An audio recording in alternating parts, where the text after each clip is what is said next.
इस बार हम बहुत ज़्यादा डीप में नहीं जाएंगे जैसे लास्ट टाइम में गए थे। इस बार हम कुछ नई चीज़ों पे बात करेंगे, क्योंकि लास्ट 3 इयर्स में लोगों ने ब्लॉकचेन के ऊपर बहुत कुछ बना लिया है।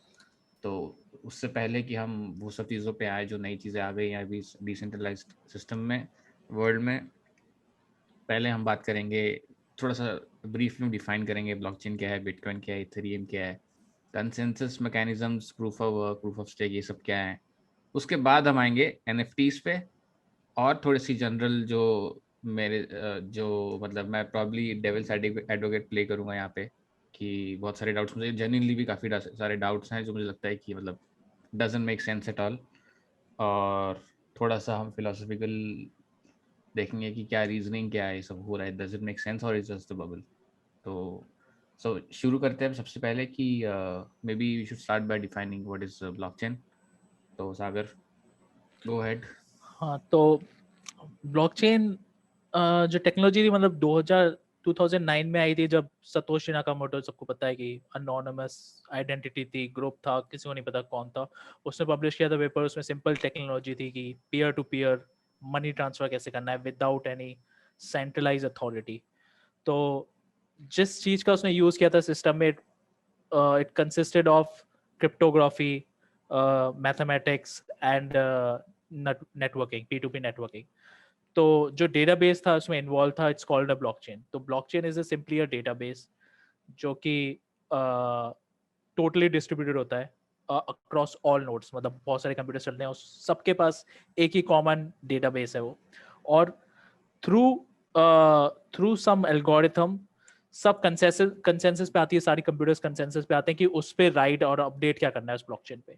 So it's a immutable database. Blockchain इसलिए कहते हैं क्योंकि it consist of blocks, her blocks के अंदर कुछ डेटा होता है, एंड जब भी कुछ नया राइट करना होता है, नया अपडेट होता है उसमें, तो एक और ब्लॉक ऐड हो जाता है। So it keeps on growing, एक ब्लॉक के बाद एक ब्लॉक, एक ब्लॉक के बाद एक ब्लॉक, और हर ब्लॉक में डेटा होता है। Data consist of, in case of bitcoin, data consist of all the transactions, कि मैंने अगर आपको पैसे भेजे, आपने मुझे पैसे भेजे, तो वो ब्लॉक उस वाले ब्लॉक में होता है। और ब्लॉक आफ्टर ब्लॉक पूरी एक चेन फॉर्म होती है जिसको कहते हैं ब्लॉकचेन। सो सिंपल टर्म्स में बोला जाता है तो एक कह सकते हैं डिस्ट्रीब्यूटेड डेटाबेस है जो कि कंसेंसस के हिसाब से उस पर राइट अपडेट्स होते हैं उस पर, एंड राइट। It's immutable. तो एक बार ब्लॉक बन जाता है तो चेंज नहीं, पिछला वाला डेटा कभी चेंज नहीं हो सकता, you can only update it. So so जब why is this a big deal then? Distributed तो डेटाबेसेस तो पहले भी थे, why is this a big deal? So distributed database पहले भी थे। ये बिग डील इसलिए हुई क्योंकि इससे पहले किसी को पता नहीं था कि P2P ट्रांसफर कैसे करें money without any centralise system. तो अगर मुझे आपको पैसे ट्रांसफर करने होते तो मैं पेपैल यूज़ करता। पेपैल मुझे बताता कि आपके पास कितने पैसे और मेरे पास कितने पैसे हैं। बैंक्स इसलिए यूज़ होते हैं क्योंकि किसी को पता नहीं है कि ऐसा ऐसा एल्गोरिथम कैसे बनाया जाए कि आपको, आपके पास कितने पैसे हैं और आपने मुझे जब पैसे भेजे तो आपके अकाउंट में कितने पैसे हैं। तो एक सेंट्रलाइज्ड अथॉरिटी अपने डेटाबेस रखती है कि आपके पास कितने पैसे हैं, मेरे पास कितने पैसे हैं, और जब आप मुझे पैसे भेजो वो आपके अकाउंट से माइनस हो जाते हैं, मेरे में ऐड हो जाते हैं। तो अगर बिना P2P के करते, बिना एक सेंट्रलाइज अथॉरिटी के करते, तो उसमें क्लासिकल डबल स्पेंडिंग प्रॉब्लम आती है कि आप 2 बार पैसे भेज सकते हो किसी को। तो उसको सॉल्व करने के लिए, मतलब विदाउट एनी सेंट्रलाइज अथॉरिटी, उन्होंने ये जब सतोशी ने अपना पेपर दिया, उसमें पेपर में एल्गोरिथम था कि एल्गोरिथम को कहते हैं proof of work. So it was based on proof of work कि सारे जितने भी वर्ल्ड के सारे कंप्यूटर्स हैं एक एल्गोरिथम चला रहे हैं, जो थर्ड पार्टी की जरूरत नहीं है, डिस्ट्रीब्यूटेड है पूरे नेटवर्क में। और उस एल्गोरिथम के बेसिस पे हम ये पता कर पाते हैं कि आप डबल स्पेंडिंग प्रॉब्लम को हम मतलब अवॉइड कर पाते हैं उस एल्गोरिथम के थ्रू। सो द एल्गोरिथम जो वहाँ पे डेवलप हुआ था, it was called proof of work. उसमें हम आ सकते हैं कि वो कैसे काम करता है प्रूफ ऑफ वर्क। ठीक है, तो तूने डिस्क्राइब किया what is blockchain and this ability to transfer money from one to other, and that money was termed as bitcoin, है ना? राइट। हाँ, तो what exactly is proof of work? तो प्रूफ ऑफ वर्क जब bitcoin बना था, तो bitcoin uses proof of work. It's a consensus mechanism कि कुछ तो इससे पहले अगर पहले ट्रांसफर करते थे तो सेंट्रलाइज अथॉरिटी ही पूरा कंसेंसस, मतलब उसके पास ही अथॉरिटी होती थी बताने के लिए किसके पास कितने पैसे हैं और जब ट्रांसफर कर रहे हैं। तो जब एल्गोरिथम डेवलप करना था तो it was called proof of work, जिसमें क्या करते थे, वर्ल्ड के सारे कंप्यूटर जितने भी नोड्स अटैच है नेटवर्क से, वो एक ही कंप्यूटेशन करेंगे, सब लोग सारे वर्ल्ड के सारे कंप्यूट कर रहे हैं, और वो कंप्यूट क्या कर रहे हैं, एक हैश ढूंढ रहे हैं, कह सकते हैं एक नंबर ढूंढ रहे हैं जो कि उस ट्रांजेक्शन में फिट होगा, एक लॉजिक में फिट होगा, वो नंबर ढूंढ रहे हैं, और जैसे ही वो फिट होगा it will create a new block. अब ये सब क्यों कर रहे हैं, बिकॉज जैसे ही वो कोई करता है, जैसे कोई ब्लॉक क्रिएट करता है सारे कंप्यूटर, जैसे मैं अभी अपने कंप्यूटर को यूज करके करूं, तो अगर मैं वो नंबर ढूंढ लेता हूं तो मुझे वो बिटकॉइन मिलता है। तो if I found that number I get a bitcoin, और बिटकॉइन की ओवर द टाइम वैल्यू बढ़ती गई है, तो सब सारे सारे जिसको कहते हैं, इन जिन लोग जो लोग ये करते हैं उनको कहते हैं माइनस। तो माइनस बहुत सारी मशीन्स लगा के ये नंबर ढूंढ रहे होते हैं, and it's a Fairlie difficult computation, मतलब इतनी आसान नहीं है, मतलब उनको बहुत सारे हैशेस सर्च करने पड़ते होंगे, और उसके लिए बहुत पावरफुल मशीन की जरूरत है। और जैसे ही नेटवर्क में और मशीन्स बढ़ती है, the difficulty of finding that numbers goes up. तो जैसे वो नंबर फाइंड करेंगे, वो हैश फाइंड करेंगे, जैसे ही वो फाइंड होता है वो नेटवर्क में भेजता है कि मैंने नंबर फाइंड कर लिया, सारे जितने भी नोड्स हैं अराउंड द वर्ल्ड वो कंफर्म करते हैं हाँ इसने सही नंबर ढूंढा है। जैसे ही वो कंफर्म करते हैं वो ब्लॉक अटैच हो जाता है ब्लॉकचेन में, and it keeps growing on growing. तो पता लगाने के लिए the algorithm is design such a way कि पता लगाने के लिए वो नंबर इक्वेशन में फिट हुआ, इट्स अ फेयरली एक सेकंड में पता चल जाएगा, लेकिन finding that number takes a lot of time. Basically, you are incentivized to keep the network running, right?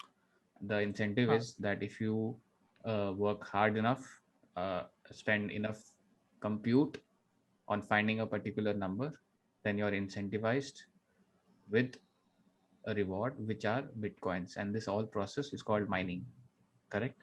It's all called mining. So Right. ऐसे कह सकते हैं कि क्योंकि इतने सारे नोड्स हैं, इतने सारे वर्ल्ड के कंप्यूटर्स ये कर रहे हैं, थाउजेंड कंप्यूटर्स, तो कोई सेंट्रलाइज अथॉरिटी नहीं है। मतलब इसके अब आप देखें कि अगर ऐसा जिस सिस्टम मैंने क्रिएट कर दिया, अगर जब मैंने सिस्टम क्रिएट कर दिया, उसकी प्रॉपर्टीज क्या होगी कि ऐसी कोई सेंट्रलाइज अथॉरिटी नहीं है, और मैं बहुत सारे नेटवर्क को डाउन कर सकता हूँ। मतलब एक कंट्री अगर बैन कर दे जहाँ पे 15-20% ऑफ कंप्यूटेशन हो रही है, जैसे चाइना में बैन कर लिया, इंडिया में बैन कर लिया, या यूरोप में बैन कर दिया, तो बहुत से ऐसे वर्ल्ड के पार्ट है जहाँ पे वो कंप्यूटेशन अभी भी चल रही होंगी। तो इसको कह सकते हैं सेंसरशिप रेजिस्टेंट है वो, कि अगर एक कंट्री ने बैन कर दिया, जब सारी वर्ल्ड की कंट्री एक साथ कंसेंसस में नहीं आती कि इस नेटवर्क को बंद करना है, तब तक कोई बंद नहीं कर सकता इसको। और वो भी बहुत मुश्किल है बंद करना है, कि आपको पता लगाना पड़ेगा वो कंप्यूटेशंस कहाँ पे हो रहे हैं, क्योंकि इंटरनेट पे हो रहे हैं, तो आप एक तरीके से आप फाइंड कर रहे हो कि इंटरनेट पे ये बंदा कहाँ पे बैठा है। तो इट्स फेयरली डिफिकल्ट। तो सेंसरशिप रेजिस्टेंट है, टोटली डिस्ट्रीब्यूटेड है, कोई सेंट्रलाइज अथॉरिटी नहीं है। तो इससे प्रॉपर्टीज ये इमर्ज होती है इस नेटवर्क को क्रिएट करने के बाद, कि आपने एक ऐसी करेंसी क्रिएट कर ली जिसके ऊपर किसी का कंट्रोल नहीं है। तो जब आप किसी का कंट्रोल नहीं है तो आप you can Fairlie use it without मतलब आपको प्रोटेक्शन मिलेगी अगर आप यूज करते हो कि आपकी कंट्री कोलैप्स हो गई, आपकी गवर्नेंस ने आपकी गवर्नमेंट ने आपके मनी टेक कर लिया, तो उससे प्रोटेक्शन मिलती है आपको।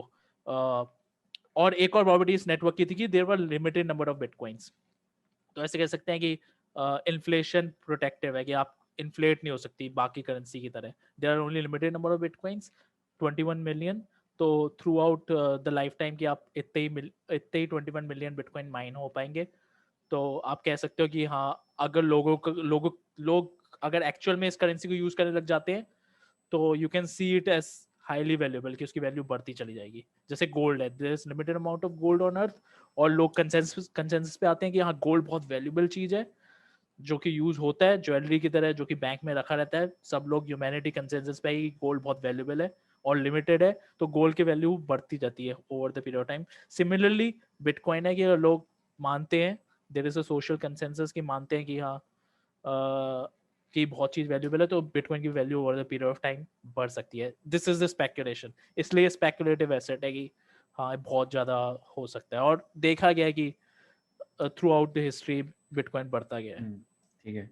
तो एज द नेटवर्क स्केल्स, जो डिफिकल्टी है वो बढ़ती जाती है। इसका मतलब है कि you have to spend more compute power to generate the next block, which so means the constant is the block time. The constant की मेरे को हर 10 मिनट में ट्रांजैक्शन एक ब्लॉक जनरेट करना है। तो हर 10 मिनट में अगर मुझे एक ब्लॉक जनरेट करना है, मतलब मुझे ट्रांजेक्शन पूरी करनी है वो, तो बेस्ड ऑन दैट कि मेरे को इस कांस्टेंट के हिसाब से डिफिकल्टी बढ़ती है कम होती है। अगर 10% नोड्स हट भी जाते हैं नेटवर्क से तो difficulty comes down, so that the next number is found in 10 minutes, relatively 10 minutes about. तो बेस्ड ऑन उसके ऊपर चलता रहता है। अगर बहुत सारे नोड्स एकदम से अटैच हो जाते हैं, नया नया जीपीयू आ जाता है जो कि बहुत जल्दी कंप्यूट कर रहा है, द डिफिकल्टी गोज अप कि वो 10 मिनट कांस्टेंट ही रहे। राइट। इसलिए अगर डिफिकल्टी, मैं वो केस ले रहा हूँ कि अगर डिफिकल्टी बढ़ रही है network next block mind generate करने की, इसका मतलब है आपको मोर ज़्यादा इलेक्ट्रिसिटी यूज़ करनी पड़ेगी, which is like which is now happening these days in a lot of places. So one of the arguments against Bitcoin and against blockchain and against proof of work is the electricity consumption for generating virtual currency, which itself doesn't have any value, as in the only value it has is the speculative value. तो उस इस चीज पे तेरा क्या क्या counter argument है? सो सबसे बड़ी डिफिकल्टी यही है ब्लॉकचेन की ब्लॉक सबसे, मतलब यही प्रॉब्लम है कि अगर जब सेंट्रलाइज अथॉरिटी होती थी तो कुछ कंप्यूटेशन यूज नहीं करनी है। मैं ट्रस्ट कर रहा हूँ सेंट्रलाइज बैंक पे कि हाँ उनके सर्वर चल रहे हैं, वो बताएगी कि किसके अकाउंट में कितने पैसे हैं। तो बहुत ईजी है, मतलब कुछ इलेक्ट्रिसिटी यूज नहीं है, एक सर्वर में डाल के मैं कर सकता हूँ और एक ही डीबी में कर सकता हूँ। बिटकॉइन पे जैसे मूव करते हैं तो हम देखते हैं कि सारे वर्ल्ड के कंप्यूटर्स एक ही चीज कर रहे हैं। इट्स अ रिपीटेटिव टास्क कि सब लोग ही एक ही ट्रांजेक्शन, एक ही चीज कैलकुलेट कर रहे होंगे। मतलब सबको दे दिया है, अगर 1 लाख कंप्यूटर्स हैं तो 1 लाख कंप्यूटर्स ही एक इक्वेशन फाइंड करना है। तो उसकी वजह से बहुत ज़्यादा कंपटीशन है और बहुत ज़्यादा इलेक्ट्रिसिटी यूसेज भी है उसमें।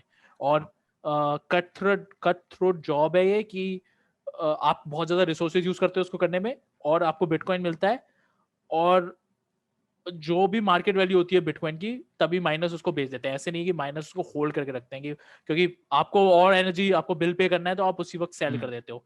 तो सिस्टम ऐसे इंसेंटिवाइज है कि वो होल्ड नहीं कर सकते कि बहुत सारे बिटकॉइन कि मैं रखूं और मैं फ्यूचर में देखूं, तो they quickly sell it on the market. पर प्रॉब्लम है कि इतना ज्यादा इलेक्ट्रिसिटी यूसेज है कि अब मेरे ख्याल से 24th या 25th, अगर बिटकॉइन का नेटवर्क देखा जाए तो 24 या 25th कंट्री होगी वर्ल्ड में। अर्जेंटीना के हिसाब से यूसेज है उसका, मतलब एक कंट्री के हिसाब से पूरे नेटवर्क का यूसेज है। तो दैट्स द बिगेस्ट डिसएडवांटेज ऐसे कहेंगे कि अगर एनवायरमेंट देखा जाए तो बहुत बेकार है। और बिटकॉइन मेरे ख्याल से कभी चेंज नहीं होने वाला, यही नेटवर्क चलता रहेगा। दैट्स द थिंग कि मतलब ये बहुत बेकार है कि, और कभी मेरे को नहीं लगता कि as a developer as a community वो आके चेंज करना चाहेंगे इसको, यही चलता रहेगा।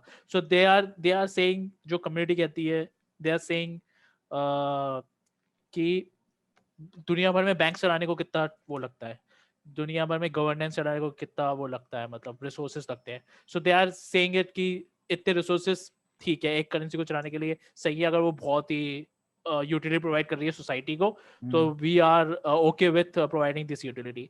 दूसरा जो चीज ऐसे कम्युनिटी ऐसे माइनस हुआ है, बोले कि they what they can do is totally convert in case of renewable, तो वो रिन्यूएबल पे शिफ्ट कर जाए पूरा।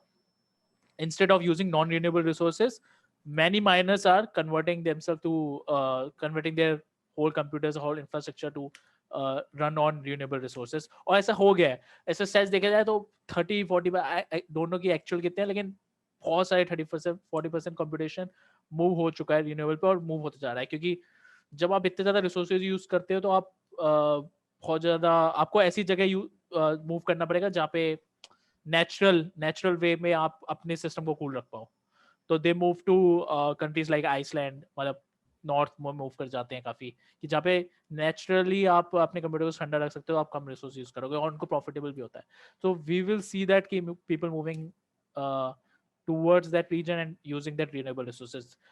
और that's the case for proof of work, क्योंकि बिटकॉइन इतनी पुरानी टेक्नोलॉजी है। It was the first system that was made और 2009 में आया था। सो वी कैन सी कि वो चेंज नहीं हो सकता।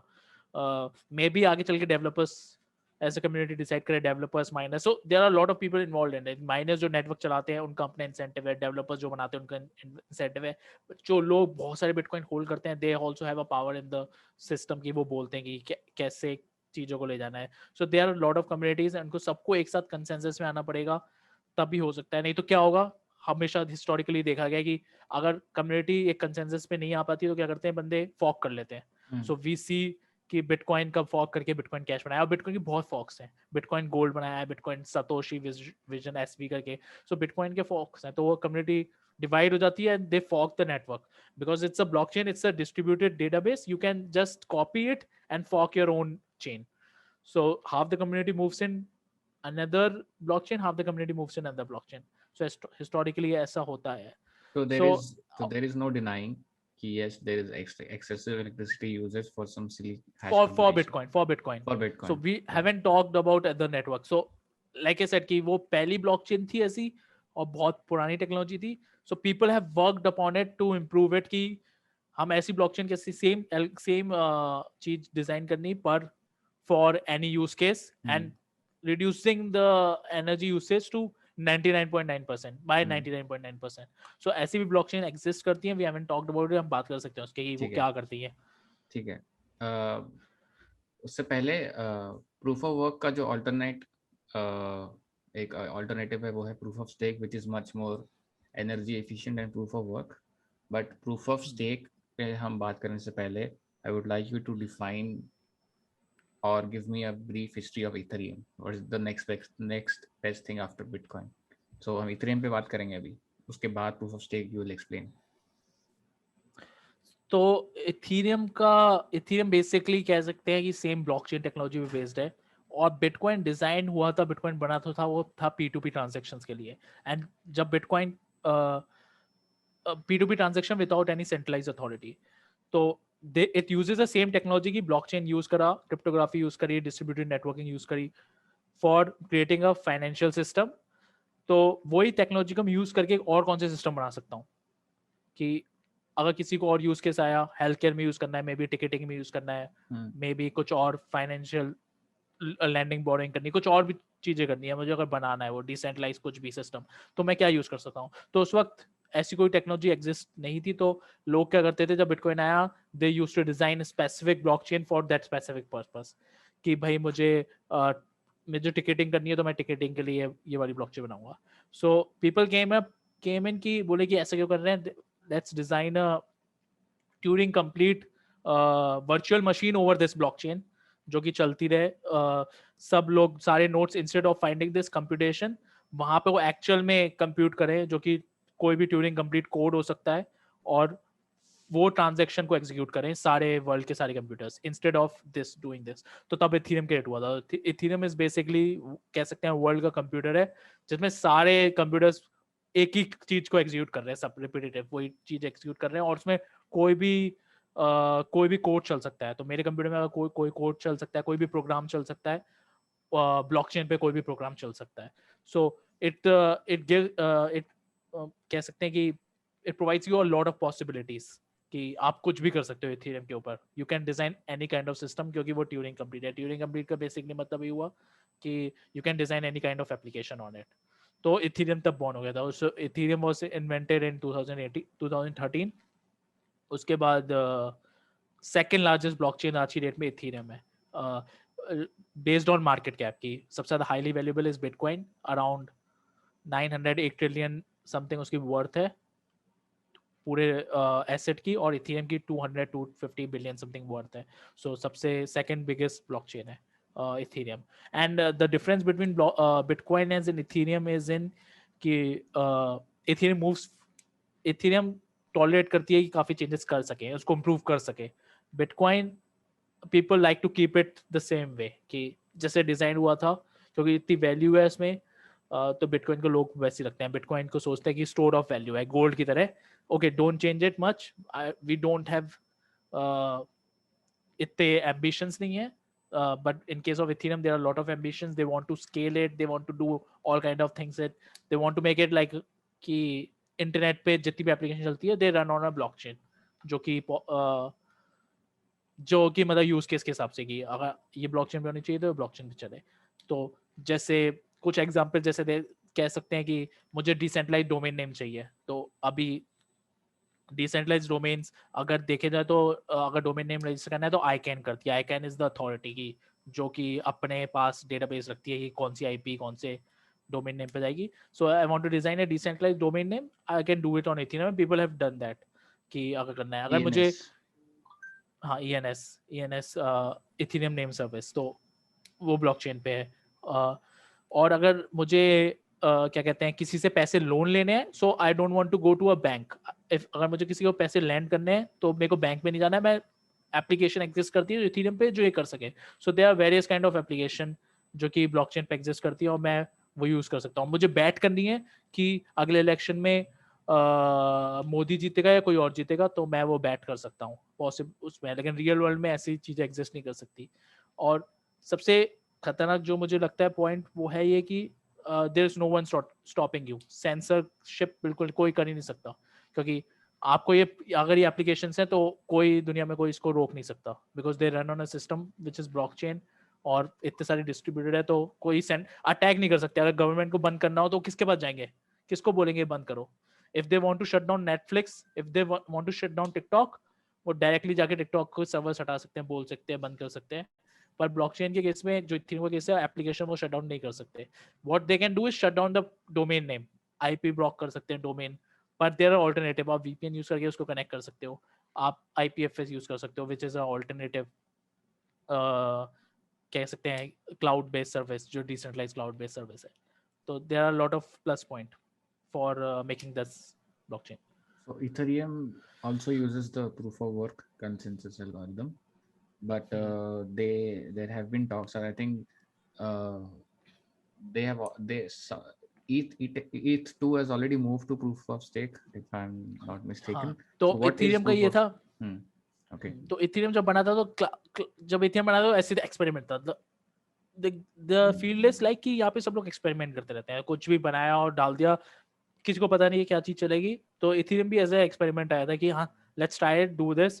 तो it was the first blockchain and it has its मतलब प्रोज एंड कॉन्स की बहुत प्रॉब्लम भी है. तो सबसे बड़ी प्रॉब्लम स्केलेबिलिटी की है कि it can take much load. कि अगर मैं उसमें ट्विटर चलाना चाहूँ तो मैं ट्विटर नहीं बना सकता उस पर. देयर इज सम कह सकते हैं कि उसमें ट्रांजेक्शन्स लिमिट है कि मैं इतनी रैपिडली ट्वीट नहीं कर सकता. तो there were some problems initially कि भाई स्केल क्या स्केल हो पाएगी, इतने सारे thousands of thousand transaction per second कर पाएगी कि नहीं कर पाएगी. क्योंकि अभी अभी इथेरियम का जो ब्लॉक टाइम है, ब्लॉक टाइम कहते हैं उसको कि कब ट्रांजैक्शन पूरी हो रही है, वो अबाउट ऐसे ही है कि 15 सेकंड में एक ब्लॉक बनता है. और जो टीपीएस कह सकते हैं कि ट्रांजैक्शन पर सेकंड, वो अबाउट ऐसी ही है कि मतलब 15-20 ट्रांजैक्शन पर सेकंड होती है उसमें. तो we want to scale it to thousands of transaction per second की बहुत हाई स्पीड एप्लीकेशन चले. मैं अभी पैसे भेजता हूँ तुरंत पैसे चले जाए, मैं ट्वीट भेजता हूँ तो तुरंत ट्वीट चली जाए. मतलब ऐसी एप्लीकेशन मुझे डिजाइन करनी है. तो स्केलेबिलिटी एक बहुत बड़ा मेजर फैक्टर है. और दूसरा बड़ा फैक्टर था कि it uses the same resources eight bitcoin. Bitcoin जितनी कंप्यूट नहीं करती, पर इट यूजेस लाइक अगर कंट्री के बेस में देखा जाए तो इट विल कम कि वर्ल्ड की 77 या 80 नंबर कंट्री होगी, इतनी अमाउंट ऑफ एनर्जी यूज करता है इथेरियम भी. सो लोगों को पता चल गया था कि हाँ ये प्रॉब्लम है and we have to resolve this. So नया रोड मैप बनाया टीम ने, डेवलपर्स ने मिलकर, कम्युनिटी ने डिसाइड किया कि we will move to a highly scalable system with lowest possible energy. तो दे डिजाइन जिसको कहते हैं इथेरियम 2.0, ई 2.0. तो काफी टाइम तक उसमें रिसर्च चलती नहीं. मतलब 2017 16 17 में पता चल गया था कि इथेरियम स्केलेबल नहीं है. तो तब से उन्होंने रिसर्च करते रहे कंटिन्यूसली 1 साल 2 साल, और डिसाइड हुआ कि हाँ इथेरियम 2.0 पे मूव करना शुरू करते हैं. तो ऑन दिसंबर ऑफ 2020 लास्ट, अभी जो दिसंबर गया, they started a transition to Ethereum 2.0 and it will last to up to 1 to 2 years कि 1 साल 2 साल में they will totally move from ETH1 to ETH2. But दूसरी चेन नहीं है, it will be a same chain, it will be a same, सबको same चलेगा, कुछ चेंज नहीं होगा सिस्टम में सिवाय how the underlying computations work. कि अभी क्या होता है, प्रूफ ऑफ वर्क में सारे कंप्यूटर्स वर्ल्ड के सेम ही कैलकुलेशन कर रहे होते हैं. So they will move to a new consensus based system which is called proof of stake. And proof of stake में ये होता है कि इंस्टेड ऑफ सारे कंप्यूटर्स एक ही वो करें, कुछ लिमिटेड नंबर ऑफ कंप्यूटर्स ही वो चीज करते हैं. कि मैं डिसाइड करूंगा कि अगला ब्लॉक जो माइन करेगा ये वाला कंप्यूटर करेगा वर्ल्ड में. सो दैट सेम कंप्यूटर ही वो ट्रांजेक्शन्स को पूरी करेगा. एंड और जो बाकी कंप्यूटर्स होंगे वो मैं वो भी डिसाइड कर लूंगा कि 127 अदर कंप्यूटर्स वो ये डिसाइड करेंगे कि इसको वेरीफाई करना है. तो instead of 1 lakh 2 lakh computers same चीज करें, मैं उसको bring down to hundreds of computers की बस 100 कंप्यूटर ही करेंगे. और इसमें क्योंकि बहुत लिमिटेड कंप्यूटर्स हैं और ये सब कर रहे हैं तो उनका स्किन इन द गेम ये है कि वो अप जो डिसाइड होंगे कंप्यूटर्स किसके बेस में करें वो है कि उनके पास इथेरियम कितना है. So Ethereum as a value in society कि इथेरियम की एक इथेरियम की वैल्यू अभी $1,600-$1,700 है. तो वो क्या करेंगे, they will put their Ethereum as a stake in the network कि मेरे पास आज की डेट में 10,000 इथेरियम है तो मैं अपने इथेरियम लॉक कर दूंगा सिस्टम में. And based on that ratio of locking मेरे पास डिसाइड होगा कि मैं कितने कंप्यूटेशंस करूंगा. तो प्रूफ ऑफ वर्क के केस में होता था कि सब लोग compete कर रहे थे. इसमें ये होगा कि compete नहीं कर रहे होंगे but they will have something to stake it on the network कि मैं यहाँ पे अपने स्टेक कर दूंगा ये. तो वो स्टेकिंग शो करेगा कि हाँ मैं कितने कंप्यूटर जितने ज़्यादा मेरे इथेरियम मेरे पास है उतनी ज़्यादा मैं कंप्यूटेशंस कर पाऊंगा. सो और क्यों स्टेक करेंगे, बेसिकली स्टेक का रीजन यही है कि वो चाहेंगे कि भाई मुझे फीस मिले. तो every miner that does the transaction gets something in return. उनको वापस कम्युनिटी इथेरियम देती है. इन केस ऑफ बिटकॉइन मिलते हैं, in case of Ethereum they get Ethereum. So और ऐसे कह सकते हैं अगर कोई नोट चीट करता है, कोई गलत ट्रांजेक्शन करता है, मतलब चीटिंग फेक करने की कोशिश करता है कोई transaction, they have their Ethereum stacked in the network. If they अगर किसी को पता चलता है कि ऐसा किसी नोड ने किया है, the network can take all their Ethereum. तो उनका स्किन इन द गेम है कि भाई उनके पास उनके मिलियंस और मिलियंस डॉलर डिपॉजिटेड है पहले से, एक कह सकते हैं एक बैंक के अंदर. और अगर आप चीट करोगे तो बैंक पूरा आपके पैसे ले जाएगा. So that's how proof of stake network works कि उसमें सब कंप्यूट नहीं करनी होती, there are only limited of number of computers which is called validators. So, I mean, basically, everyone is free to participate, but in order to participate, you have to stake money. ये है ना? हाँ, मैं minimum amount of Ethereum जो stake करना पड़ेगा आपको notes बनाने के लिए, इट्स 32 इथेरियम. सो तब जब डिजाइन हुआ था ये, तब इथेरियम बहुत कम था, मतलब इट वुड हैव बीन $10,000, मतलब ऐसे 300-400 का था. Now Ethereum has gone high as मतलब $1,500-$1,600. तो अब 32 अगर मुझे आज की डेट में नोट्स चलाने में घर पे कंप्यूटेशंस करनी है तो मुझे मिलेंगे मुझे मतलब 32 ETH विच इज 50,000 समथिंग $60,000 मुझे नेटवर्क में स्टोर करके रखने पड़ेंगे. और उसका स्टोर का लिमिट है कि मैं निकाल नहीं सकता. I have to at least put it for 1.5 2 years something, I don't know the details. और आपको उसमें इंटरेस्ट मिलता रहता है. द सिस्टम हैज कि अमाउंट ऑफ इथेरियम जितने स्टेक है उसकी डिपेंडिंग अपॉन वो इंटरेस्ट मिलता रहता है. तो अभी अबाउट 3-4 मिलियन स्टेक्ड है और मेरे ख्याल से इंटरेस्ट अभी 9-10% है. So there is a incentive to stake कि आपको 10% उस पे इथेरियम पे आपको वो मिल रहा है, क्या कहते हैं, इंटरेस्ट मिल रहा है over the time. So people have incentive to stake it and start doing the computation. तो नेटवर्क ने आप इंसेंटिवाइज कर रखा है अपार्ट फ्रॉम द फीस कि आप स्टेक करके रखो अपने. अगर आपको स्टेक नहीं करना है, what other thing you can do is you give your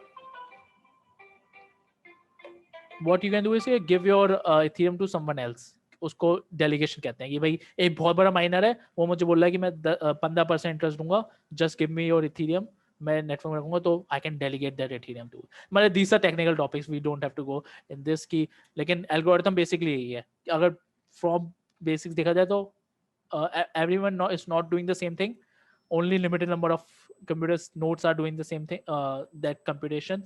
So it brings the energy cost to reduce the energy cost by 99%. Also, अगर ऐसा होता है, ऐसे बना देते हैं, तो the next point is Ethereum 2.0 का जो नेक्स्ट स्टेज है वो है कि they want to do parallel computations. क्योंकि एक कंप्यूटर एक कर रहा है तो इतने सारे कंप्यूटर फालतू बैठे हैं, वो भी कंप्यूटेशन करेंगे. So they are moving into a sharded system, like sharded system की इसमें शार्ट्स बने पड़े हैं और हर सेट ऑफ कंप्यूटर से अलग अलग कंप्यूटेशन कर रहा है. सो अभी जैसे ट्रांजेक्शन पर सेकंड 15 है, अगर मैं शार्ट कर दूं उसको 100 टाइम्स शार्ट कर दूं तो इट स्केल्स उतना 100 टाइम्स. तो एक बार शार्ट कर दिया और सब लोग अलग अलग कर रहे हैं, वो बहुत ज़्यादा पैरेलल कंप्यूटेशंस होने लग जाएंगे. मतलब 100 कंप्यूटर 100 पैरेलल चला रहे हैं, तो it will increase the transaction time, number of transaction exponentially in the network. अच्छा, तो प्रूफ ऑफ स्टेक में 2 पॉइंट्स हैं. एक पॉइंट ये है कि whoever is rich with ETH is now like has now the opportunity to become more rich by staking something and then mine कर लो, or you also get the interest, right?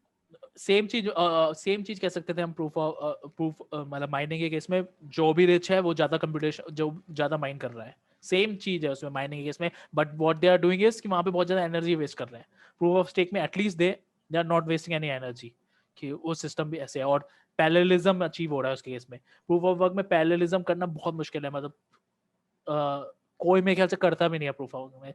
The blockchains which are doing parallel computations are doing it on a proof of stake method. So there are different type of consensus mechanism. Proof of work तो सबसे popular है, फिर proof of stake है. There are other blockchains which are different consensus mechanism. उनकी अपनी technology है. पर problem इस चीज में सबसे ज्यादा प्रॉब्लम इस स्पेस में सबसे ज्यादा प्रॉब्लम है कि बहुत ज्यादा पैसा इन्वॉल्व है.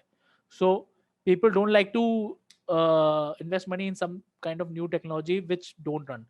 किसी को नहीं पता कि proof of stake Ethereum case में कैसे चलेगा. And there are also conflicts कि माइनर की कम्युनिटी अभी बोलेगी कि नहीं हमें प्रूफ ऑफ स्टेक में मूव नहीं करना बिकॉज अभी माइनिंग करके उनको ज़्यादा पैसे मिलते हैं. तो उनका ये इंसेंटिव है कि नहीं हम प्रूफ ऑफ स्टेक में नहीं मूव करेंगे, कम पैसे मिलेंगे वहाँ पे. और तो माइनिंग की कम्युनिटी को बोलना पड़ेगा उनको, बोलना पड़ेगा नहीं एज अ नेटवर्क के लिए मूव करो. तो there are lot of conflicts in this space. कोई न्यू ब्लॉकचेन आती है, उनकी कम्युनिटी और बिटकॉइन की कम्युनिटी और इथेरियम की कम्युनिटी में भी काफी कॉन्फ्लिक्ट्स होते हैं. So because there is lot of money involve in this space, तो सबको लगता है कि if new something comes up it's like a danger to the network कि भाई अगर इथेरियम का कोई कॉम्पिटिटर आ रहा है वो ये हमारे सारा नेटवर्क सील कर सकता है, सारे पैसे ले सकता है. सो इसकी वजह से बहुत काफी कॉन्फ्लिक्ट्स होते हैं स्पेस में. लेकिन इट्स अ इंटरेस्टिंग स्पेस कि बहुत सारे एक्सपेरिमेंट्स कंटिन्यूसली हो रहे हैं. तो इट्स लाइक कि कोई भी जो नई टेक है उसके चांसेस है कि वो अच्छी जीते. So Ethereum has already started to move to that ETH 2.0 and I think it will be highly scalable in like 1 to 2 years. अच्छा, एक लास्ट पॉइंट मैं प्रूफ ऑफ स्टेक में एक चीज क्लैरिफाई करनी है. सो आई stake some money, I mine some ETH, and once I have generated a new block, I get the reward as ETH, get my money back, and a 10% extra interest on my money. ये है ना? So 10% extra interest is based on आपके कितने ETH stake है. तो आपका जो जितने स्टेक है वो वैल्यू उसकी बढ़ती जाएगी थ्रू आउट टाइम. जैसे आपने अगर फॉर एग्जांपल 100 ETH स्टेक करके रखे हैं तो आपने पीरियड डाल के रखा है मैं 2 years की तक स्टेक करके रख रहा हूँ. So every month you open you see कि मेरे 100 एक ETH मुझे हर महीना एक्स्ट्रा मिलता जा रहा है. अच्छा. तो अगर 12% इंटरेस्ट है तो you open you are just increasing your ETH in the network. अच्छा और अच्छा, तो मतलब मैंने जैसे माइन कर लिया उसके that's a बाद. different thing. That's a different thing कि जो स्टेक है जो नेटवर्क है वो डिफरेंट स्मार्ट कॉन्ट्रैक्ट है. तो स्मार्ट कॉन्ट्रैक्ट इज बेसिकली हाँ. A program which is on the blockchain. मैं उसके अंदर डाल रहा हूँ तो it is giving out people that money. अच्छा अच्छा अच्छा अच्छा, मतलब that is separated from mining का टोटल माइनिंग. अलग सिस्टम है. माइनिंग के हर ट्रांजेक्शन में मैं फीस बताता हूँ. So one thing that people need to understand कि इतने में केस में हर कंप्यूटेशन के पैसे लगते हैं हर चीज के. अगर मुझे करना है क्योंकि वर्ल्ड का कंप्यूटर है, मैं फ्री में वर्ल्ड का कंप्यूटर यूज नहीं कर सकता, मुझे उसको पैसे देने पड़ते हैं कि मेरा प्रोग्राम चलाने के लिए. तो दैट्स कॉल्ड गैस, उसको कहते हैं गैस. और जितने में जो पैसे देने उसको कहते हैं गैस फीस. तो अगर मेरा बहुत बड़ा प्रोग्राम है तो it will amount to a की लार्ज फीस. और सारे लोग कम्पीट कर रहे हैं. जब बहुत सारे लोग बढ़ जाते हैं नेटवर्क के अंदर तो बहुत लोग कम्पीट कर रहे हैं कि उनकी ट्रांजेक्शन पहले पूरी हो, तो फीस गोस हायर. तो आज की डेट में इथेरियम के अंदर फीस बहुत ज़्यादा है. तो I have to pay like if I have to send you money I have to pay like $5 to just send you something. तो बहुत ज़्यादा फीस है अभी इथेरियम के नेटवर्क में. तो मैं एक बार समराइज कर देता हूँ उससे पहले कि हम फंजिबिलिटी और नॉन फंजिबिलिटी पे एक बार मैं समराइज कर देता हूँ. ब्लॉकचेन और bitcoin like they are almost dumb databases. They have some scripting support on the node itself, on the blockchain itself, but that's very limited. That is not Turing complete. Ethereum came in. Ethereum के creator Vitalik ने ये design किया कि let me design a Turing complete machine which is actually a Ethereum node in the network, and he created this language called Solidity, which is a Turing complete language. ये सब का मतलब ये है कि you can write any program on the blockchain now, a general purpose program which can do anything at all, right? But so इसका implication ये है कि if there are n number of nodes in the Ethereum network, every node is a participant in this huge world computer that can run anything. If you like give it any program, it will execute that program for you, and it is like a global world computer. That's the idea, है ना? लेकिन problem ये है कि if you सब कुछ free नहीं होता, इसलिए अगर आपको अपना प्रोग्राम एग्जीक्यूट करवाना है इथेरियम में, you have to pay some fees, that is called gas fees, correct? Consensus algorithm Sagar ने एक्सप्लेन कर दिया है। अब और अब प्रॉब्लम ये है स्केलिंग में कि स्केल करते करते अब लोग गैस फीस ज़्यादा मांग रहे हैं। मतलब अगर मुझे 10 सेंट्स या 10 रुपये अगर मुझे भेजने हैं या 20 रुपये भेजने हैं सागर को, $5 तो सिर्फ ट्रांजेक्शन फीस है, गैस फीस है, करेक्ट? तो that doesn't make sense at all, ठीक है? This is where we are, and और now the efforts अभी ये है कि इथेरियम को स्केल करना है हमें अलग से। कंसेंसस मैकेनिज्म जो है वो प्रूफ ऑफ स्टेक में जाएंगे, which is more energy efficient and much faster, so and that will take 1 to 2 years like Sagar said, है ना? राइट। अब हम आते हैं फंजिबिलिटी और नॉन फंजिबिलिटी पे। उससे पहले मैं एक चीज दिखाना चाहता हूँ। मैं उससे पहले ये दिख रही है, तो बेसिकली ये एनर्जी, इथेरियम का एनर्जी कंजम्पशन इंडेक्स है। अब इसमें अब भी जो एनर्जी इंडेक्स चल रहा है, जो एनर्जी लेता है इथेरियम, वो है कि एक कंट्री लिबिया के जैसे कंजम्पशन बढ़ता जा रहा है through out the period time, which says कि हाँ ब्लॉकचेन का काफी वो है यूसेज है, तो अभी हाईएस्ट चल रहा है ऑल टाइम पे, तो लिबिया के हिसाब से है। और एक ट्रांजेक्शन का फुटप्रिंट देखा जाए तो अब ट्रस्ट कर सकते हैं साइट को या नहीं कर सकते हैं वो पता नहीं, लेकिन 63,000 वीजा ट्रांजेक्शन का रास्ता है एक transaction of Ethereum, which is equal to 4753 hours of watching YouTube. तो ये काफी ज्यादा इथेरियम यूज कर रहा है। और अगर देखा जाए बिटकॉइन का, तो बिटकॉइन भी इसी सिमिलर में है कि बिटकॉइन यूज कर रही है अभी। अगर कंट्रीज में देखा जाए तो it will be around 40 country in the world जो यूज कर रही है स्लोवाकिया के हिसाब से।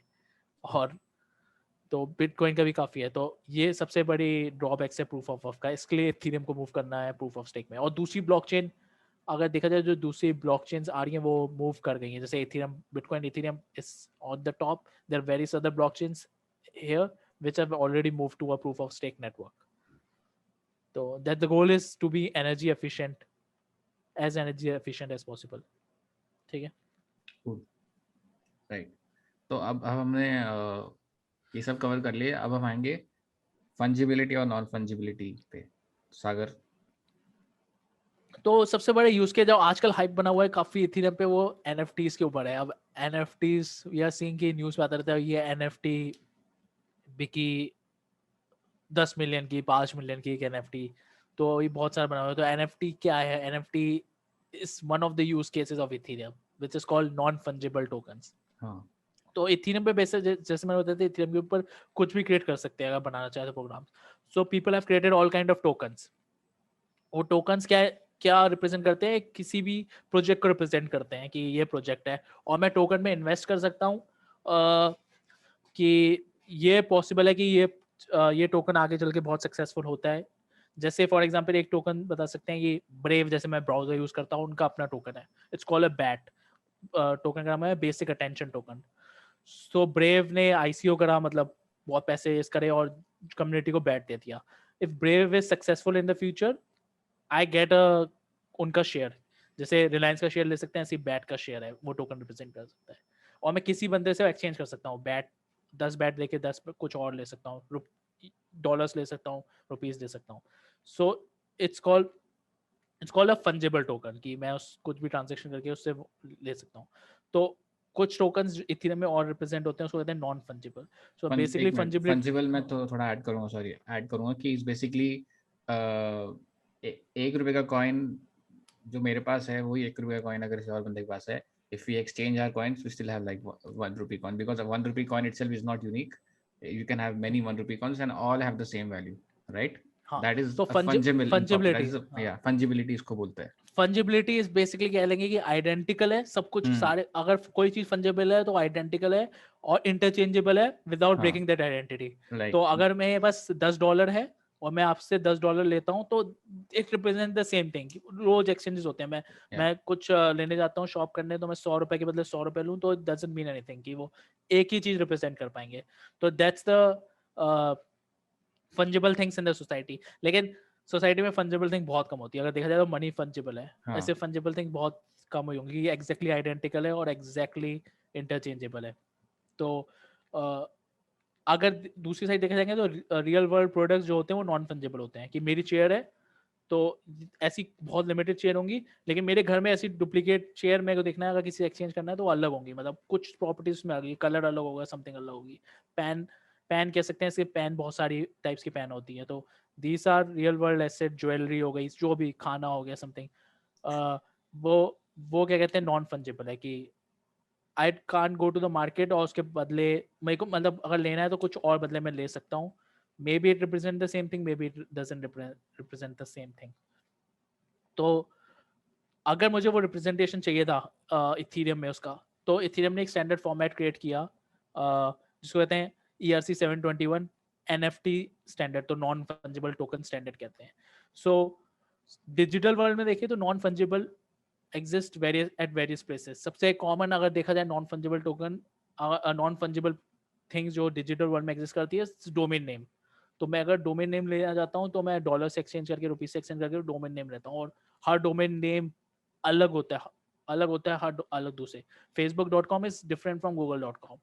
सो that's the non fungible in the digital world. ये सिर्फ डोमेन नेम से खत्म नहीं होता, डिजिटल वर्ल्ड में नॉन फंजिबल बहुत एग्जिस्ट करते हैं। अगर मैं गेम खेलता हूँ तो गेम के अंदर सारी स्किन्स, कोई भी गेम, जैसे जैसे कह सकते हैं कौन सा गेम है वो, जैम, भूल गया मैंने, मैं मोबाइल वाले गेम्स होता है, जैसे फोर्टनाइट खेलते हैं तो फोर्टनाइट के ऊपर, फोर्टनाइट में स्किन सारी अलग होगी, माइनक्राफ्ट में सारी स्किन्स अलग होगी। तो पीपल एक्सचेंज दी स्किन्स, तो हर एक स्किन रिप्रेजेंट करेगी, हर एक जो भी हीरो की ड्रेस है कुछ रिप्रेजेंट करेगी, वो अलग रिप्रेजेंट करेगी। It's form of non fungible. तो वही अगर मुझे ब्लॉकचेन में लाना है तो इथेरियम के ऊपर वो उसको कहते हैं NFTs। और NFTs बेसिकली जो आजकल काफ़ी यूसेज में है, जो कि आपकी काफ़ी हाइप बनी पड़ी है, वो आर्ट के फॉर्म में है। कि मैं अगर अपनी MP4 फाइल, वीडियो फाइल या जेफ या JPG अपलोड कर दूं और वो इम्बेड कर दूं ब्लॉकचेन के अंदर, कि data stored on the blockchain, तो उसको कह देंगे कि वो एक क्रिप्टो आर्ट है, आर्ट फॉर्म है, digital art which is embedded on the blockchain. It's unique, it's non fungible, और मैं उसको एक्सचेंज कर सकता हूँ, उसको बेच सकता हूँ किसी और चीज़ के लिए। तो उनके लिए, आर्टिस्ट के लिए काफ़ी बड़ी बात है कि वो कुछ ऐसी चीज़ ब्लॉकचेन में डाल सकते हैं और उसको आर्ट को सेल कर सकते हैं, डिजिटल आर्ट को। इससे पहले ऐसे पॉसिबल नहीं था सेल करना, मतलब सेंट्रलाइज अथॉरिटी की जरूरत थी अगर सेल भी करना है, और वो यूनिक नहीं होती जब तक उसको मैं ब्लॉकचेन में एम्बेड नहीं करता था। अगर मैं आर्टिस्ट हूँ, मैं कुछ गाना बनाता हूँ, तो I can embed in the blockchain और sell it to someone who is a collector और who is a buyer, who is a fan, जो इंटरेस्टेड है उसमें कुछ बेच सकता हूँ। तो जब से एथेरियम आया था 2017-18, लोगों ने प्रोजेक्ट्स बनाना शुरू करे और काफ़ी इसमें बढ़ाते रहते थे प्रोजेक्ट्स इसमें। पर अब जाके एकदम से हाइप बहुत ज़्यादा बढ़ गया इसका, and people are, lot of artist has come in the space और मेकिंग क्विक बक्स की सेलिंग, उन कुछ भी बेच रहे हैं, कार्ड बेच रहे हैं, फोटो बेच रहे हैं अपनी, just because they are a celebrity they can sell it for high price. और वही इथेरियम की ब्लॉकचेन के ऊपर वो बेचते रहते हैं, मतलब काफ़ी अगर देखा जाए रेट्स तो दे सेल इट फॉर 10,000 15,000 20,000, मतलब कोई उसमें वो नहीं है। मैं कुछ ऐसे एग्जांपल दिखाता हूँ कि किस फॉर्म की आर्ट्स होती है। और उससे पहले मैं एक बार फिर से समराइज कर देता हूँ NFT का, कि it is like a representation of something unique. For example, अगर आप किसी सेलिब्रिटी का ऑटोग्राफ लोगे तो उसकी साइन हर ऑटोग्राफ पे सेम होती है। दैट ऑटोग्राफ जो मुझे मिला है, सागर मिला है, वो दोनों पे साइन सेम है।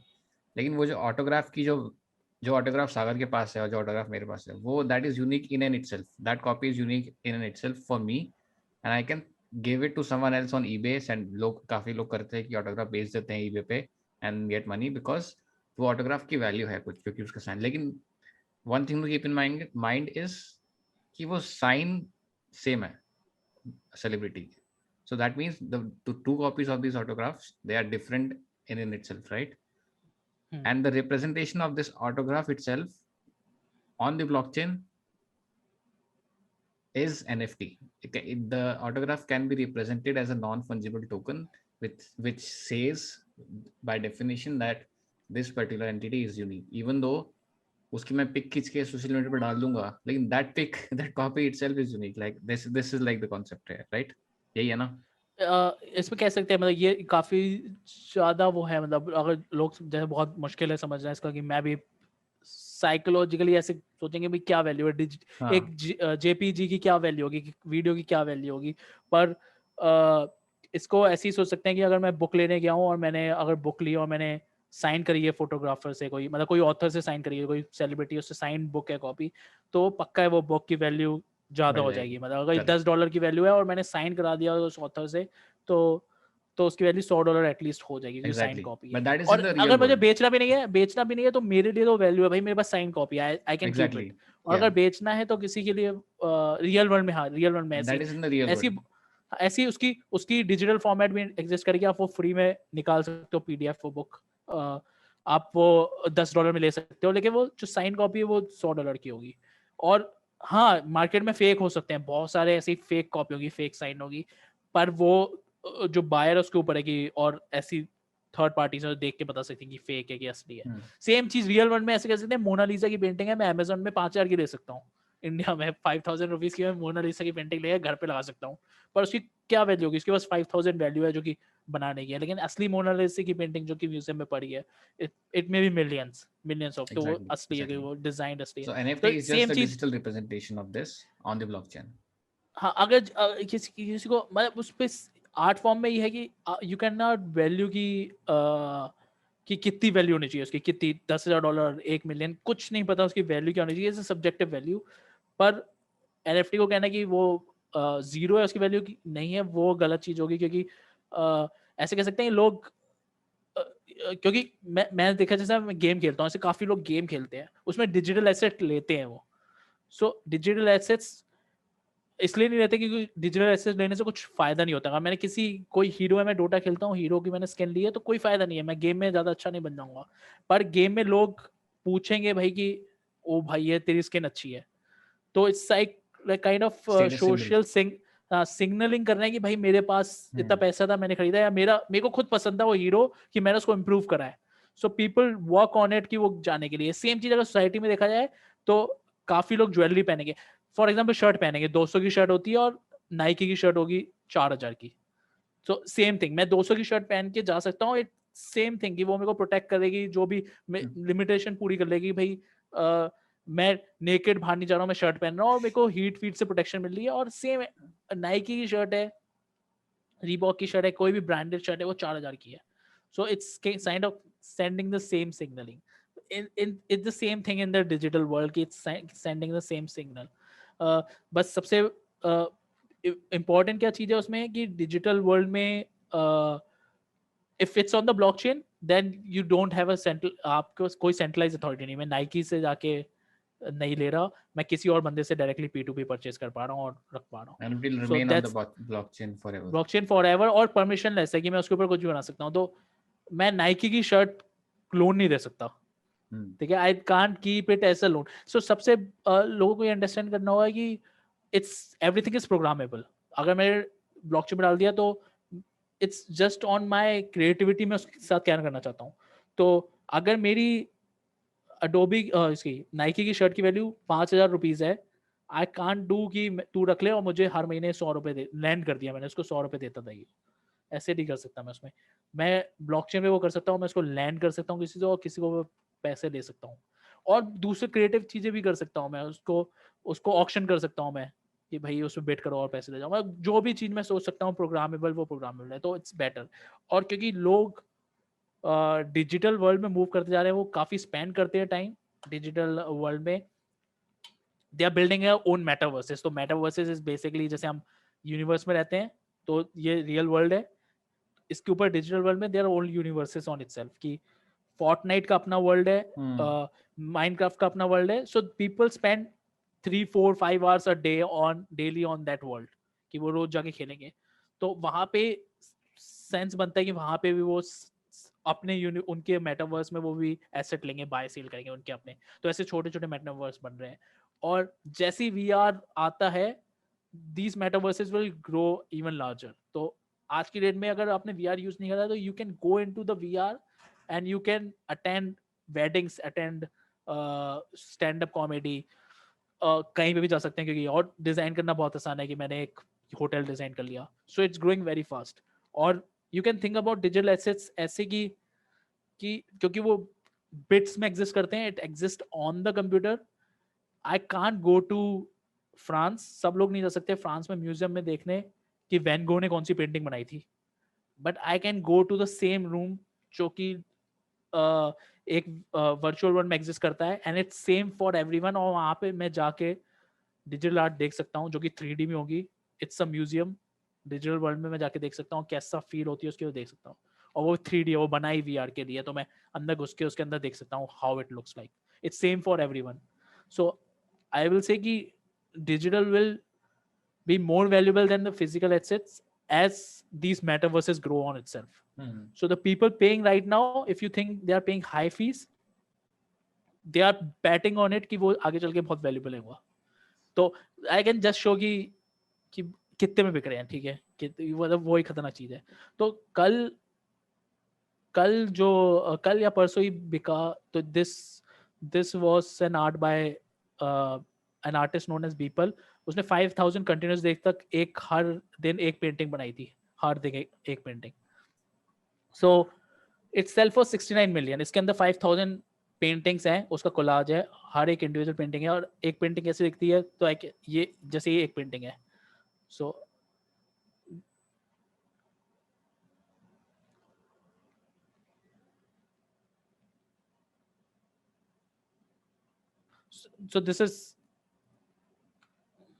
this painting was represented as an NFT on the blockchain and sold for 69 million yesterday.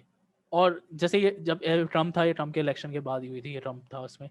तो this is same by same artist Beeple. तो Beeple सबसे renowned artist in the digital space. This was sold for 6 billion. ऐसे same thing, this was sold, this is a digital art, this was sold for 777,000. And these are the most expensive. ये ऐसे नहीं है कि हर एक इतने की बिक रही है. these are the most expensive. अब नायन कैट है, बहुत पॉपुलर मीम थी और उसके क्रिएटर ने इसको ब्लॉकचेन में डाल दिया. And this was sold for an auction of $538,000. तो ऐसी बहुत सारी आर्ट है जो कि बिकती है. Highest of the highest paying arts हैं. तो ये सारी ब्लॉकचेन पे है, एम्बेडेड है. और इसकी वैल्यू सिर्फ ये नहीं होती कि आर्ट कैसी है, इसकी वैल्यू ये भी होती है कि कौन आर्टिस्ट है. जैसे फॉर एग्जांपल जैसे जैक ने अभी ट्वीट किया था.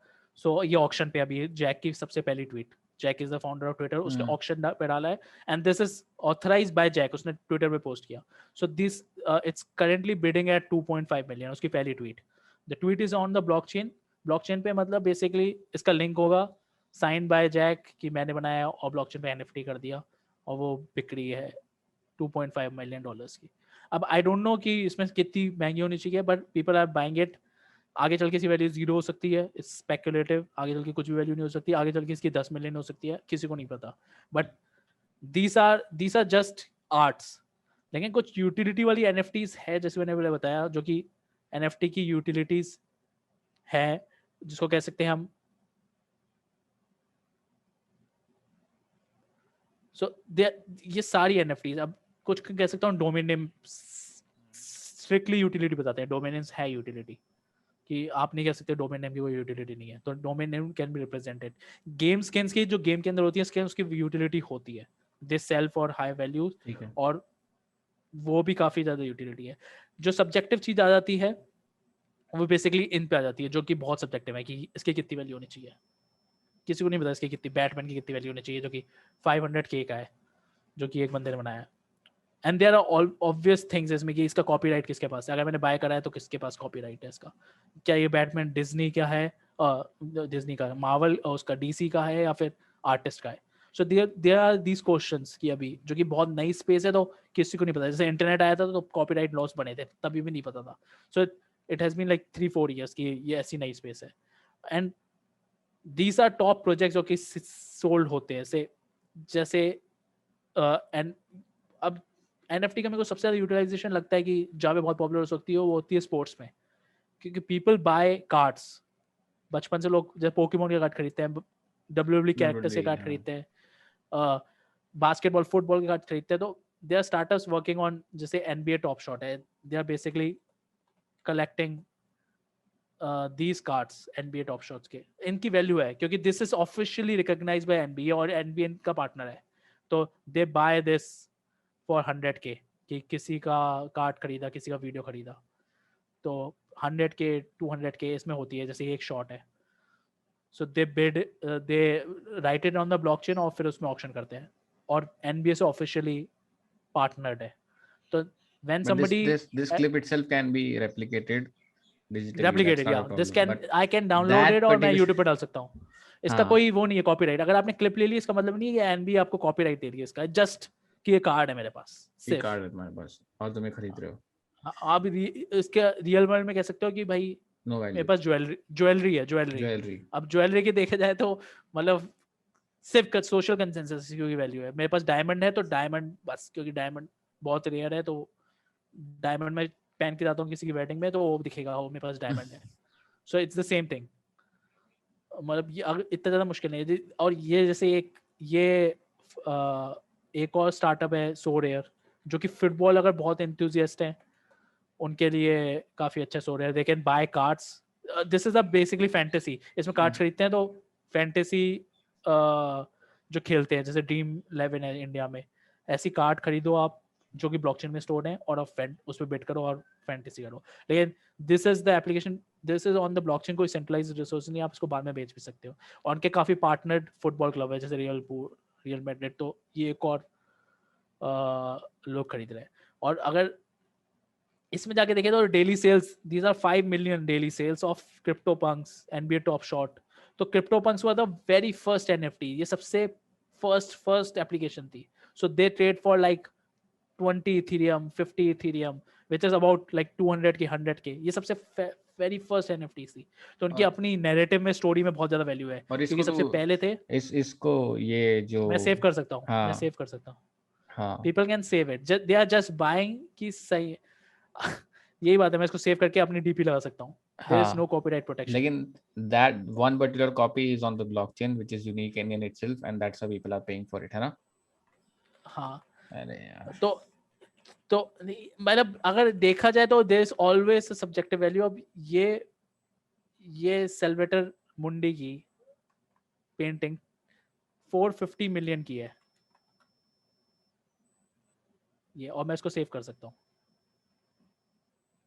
तो मतलब वही बात होगी ना, मैं इसको सेव करके घर पे लगा सकता हूँ, पर क्या इसकी वैल्यू कम कर देगी जो कि ये लगी हुई है। अरे लेकिन सो जो ओरिजिनल है उसका जो जो टेक्सचर है जो भी बना है ओरिजिनल उसकी तो वैल्यू है, लेकिन तो डिजिटली, एक लेकिन बात बताता हूँ मैं, जो एक NFT के बात केस बताता में हूँ। जो डिजिटल जो शॉट है वो तो सेम ही क्वालिटी का है ना, एकदम एग्जैक्टली सेम क्वालिटी। हाँ, तो मैं एक बात बताता हूँ कि जब लोग म्यूजियम में जाके कोई आर्ट वर्क को देखते हैं, हाँ। जैसे ये, हम्म, तो एक्चुअल में जब वो देख रहे होते हैं वो असली नहीं होता। हाँ दैट्स मतलब फाइन, ये ठीक बहुत है। लोगों को शॉक लगेगा कि हाँ वहां पे हाँ वो असली लगा रखते हैं। तो every every art which is in the museum is stored in a very safe store. अगर मैं जाता हूँ म्यूजियम के अंदर, उसके अंदर थूक देता हूँ या समथिंग, इसको डिस्ट्रॉय कर देता हूँ, मिलियंस ऑफ प्रॉपर्टी डिस्ट्रॉय हो गई। They are not hmm, keeping millions of dollar open for everyone, these are also fake. हाँ, so it's very difficult to tell कि ये असली है कि नकली है। हम्म। it's just in the mind, it's just in the social construction of humans, it's human nature। इसकी कोई वैल्यू, मैं इसका देखूंगा ये 450 मिलियन की है, तो you can solve a countries poverty by selling this asset. So this is just human nature और सोशल कंस्ट्रक्शन सोसाइटी में रखा कि इसकी बहुत ज्यादा वैल्यू है। but it's but same thing, same but thing it है। is not, but it is not causing a lot of electricity usage. तो एक मैं आपको दिखाता हूँ, मैं इसका crypto art what the fuck, ठीक है। तो इसमें आप NFT अपलोड कर सकते हो, आपको बता देगा कि आपका कार्बन फुटप्रिंट कितना है। आई don't know why it's not opening.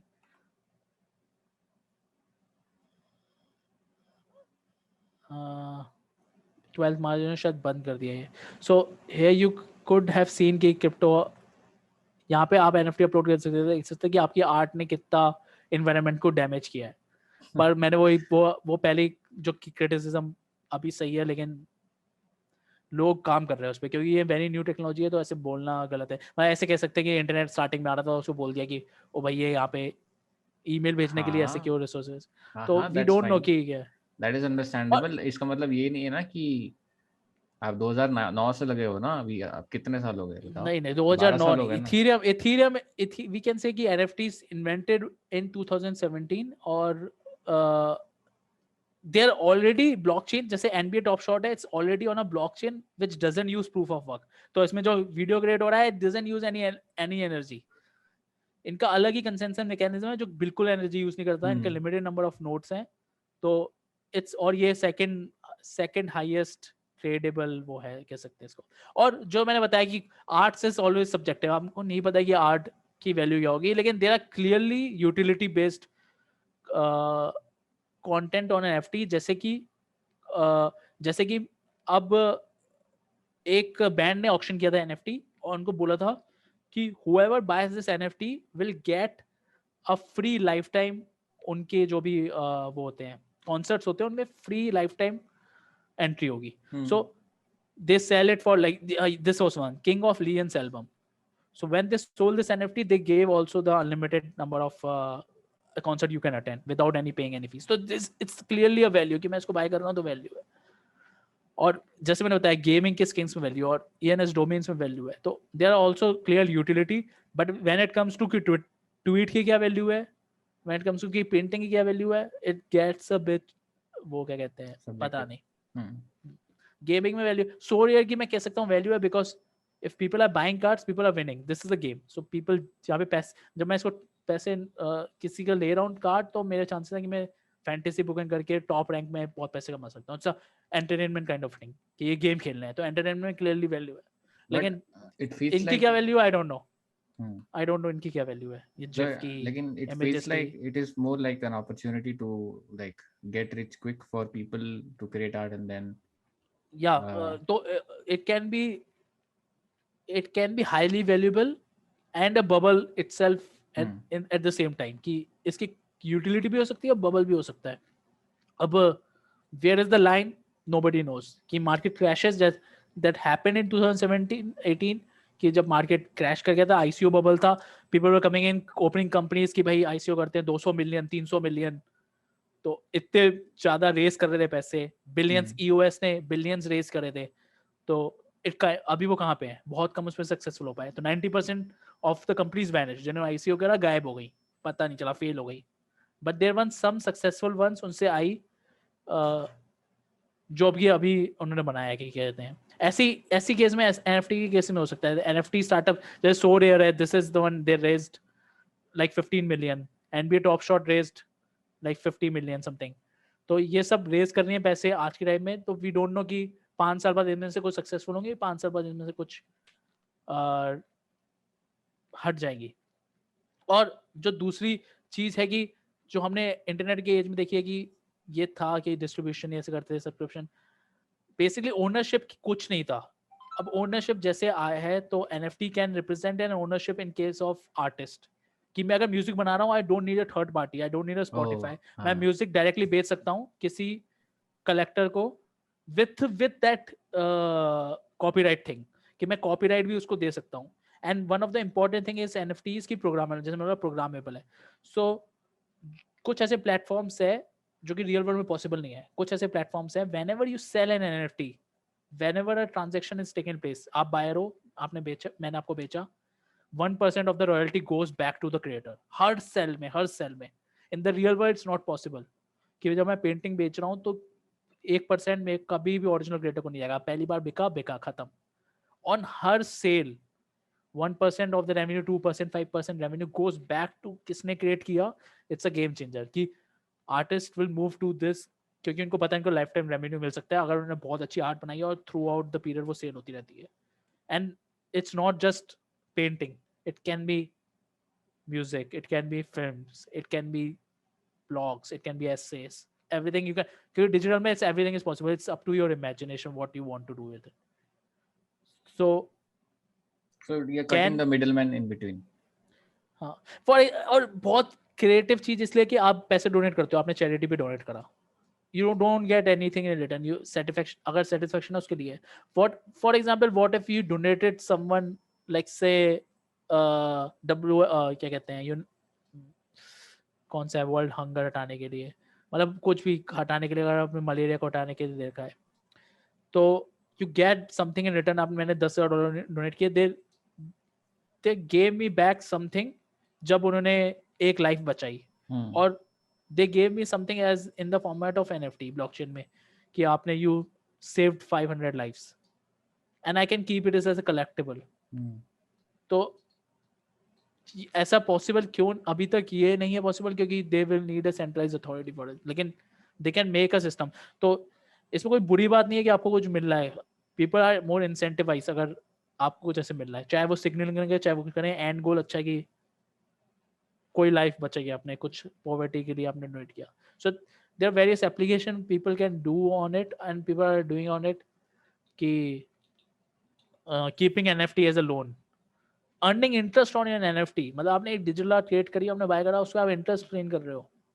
So there are lot of things जो लोग काम कर रहे हैं, एंड वेरी इंटरेस्टिंग स्पेस के अंदर घुसो, क्योंकि there is something new every day. So जो लोग कहते हैं कि उन लोगों कहते हैं कि बिल्कुल ये पॉन्जी है, स्कैम है, जीरो पर जाएगा, ऐसा नहीं होगा. There is always something middle. और बहुत हाइप मार्केट है, मैं इसमें मानता हूँ बहुत ज़्यादा ओवर वैल्यूड होगी मार्केट, और बहुत ज़्यादा ऐसे भी नहीं है कि बिल्कुल जीरो पर जाएगा. वो चल रही है, कहते हैं पॉन्जी स्कैम चल रहा है कि आप लोगों को कर रहे हो. तो it can be in something in the middle. अब ये नहीं पता कि टॉप पे है या बॉटम पे है, वो कहाँ पे है, but gradually over the time वो सेटल हो जाएगा कि कहीं पे एक स्पेस पे. लेकिन people need to see that कि हाँ ऐसा कुछ चल रहा है, बिकॉज एसिमेट्रिक बैट है ये, कि आपका बहुत कम टाइम लगेगा, आपके बहुत कम रिसोर्सेज लगेंगे इस पे, but the returns can be very high. Like Amazon 1998-96 जब भी बना था, if you were not paying attention during the 1999 जब इंटरनेट बबल क्रैश हुआ था, you missed out on a lot of things. अगर आपको लगता था कि जब बहुत लोगों को सेटिस्फेक्शन में लगा होगा जब इंटरनेट कंपनी सारी क्रैश हो गई थी, बहुत सारी खत्म हो गई थी 99 में, बहुत लोग सेटिस्फाई हो गए, ये पता था ये तो स्कैम है. पर हमें थ्रोरी 2006, 7, 8 के बाद देखने को मिला कि इंटरनेट कितना ग्रो हो गया मोबाइल के बाद, कि बिल्कुल गेम चेंजिंग हो गया. मतलब सारी हाईली वैल्यूड कंपनी सारी इंटरनेट पे, टेक्नोलॉजी कंपनीज. तो इसमें भी सेम चीज है. It's like history doesn't repeats itself but it sure does rhymes. तो वही चीज है कि it's happening again. If you don't pay attention, then you are gonna miss out. And if everything goes to zero, then you haven't spent so much resources on it. So पर ये नहीं है बिल्कुल, लोग कुछ लोग होते हैं ये तो मेरे को देखना ही नहीं है, ये स्कैम चल रहा है, बहुत चल, ये फेक है, ये क्या चल रहा है, पागलपन है वो. It can B both things. ठीक है. With this I would like to end this because क्योंकि इसकी डेप्थ में तो जाएंगे तो मतलब और 2-3 घंटे लग जाएंगे, एक एक चीज देखनी पड़ेगी. it's continuously changing thing. That's why there are not much resources. Remember कि अगर मैं आज लिखता हूँ कुछ डेट में, 1 month, 1 महीने बाद वो पूरा चेंज हो जाएगा. हाँ, तो exactly. So it's hard to keep track. आपको पता नहीं है कि हाँ हार्ड टू कीप ट्रैक. जैसे अभी सबसे एक दिन पहले ये टॉप पे नहीं थी, एक दिन पहले 6 मिलियन की सबसे हाईएस्ट सोल्ड थी, मतलब 2 दिन पहले. अब 69 मिलियन है. तो मतलब 6 ट्रिलियन 69 मिलियन 10 टाइम्स, मतलब. सो दैट्स द डिफरेंस कि भाई 69 मिलियन की आर्ट सोल्ड हुई है इसकी, and it's getting lot of attention. और अटेंशन अच्छी भी होती है बुरी भी होती है, मतलब there is lot of mainstream attention की. फिर उसमें ये इश्यूज भी आएंगे कि some things कि क्या क्या है, ये सिक्योरिटी है, who spending so much money, क्या इसको रेगुलेट करना चाहिए. So that's the problem with attention. There is good things, there are bad things. So I don't know कि अभी क्या होगा, लेकिन if you are in this space and it's happening every day, like वो बहुत interesting है. Like there is so much changes every day, या you feel simulated. जैसे मेरे लिए बहुत अच्छा है कि I want to experience daily कि ऐसा हो रहा है. ओह, ठीक है. Thanks for paying attention everyone. अभी तक देखा आपने. मे बी सागर और मैं फिर से आएंगे 2 3 साल बाद, जब बबल फट चुका होगा या फिर सब सही चल रहा होगा, और तब हम देखेंगे कि Yeah, we are trading. Everybody is trading NFTs. Maybe may be everybody हाँ has a profile on the internet. उसका collection है. हाँ, ये भी हो सकता है। ठीक है, okay, thank you, bye. Okay.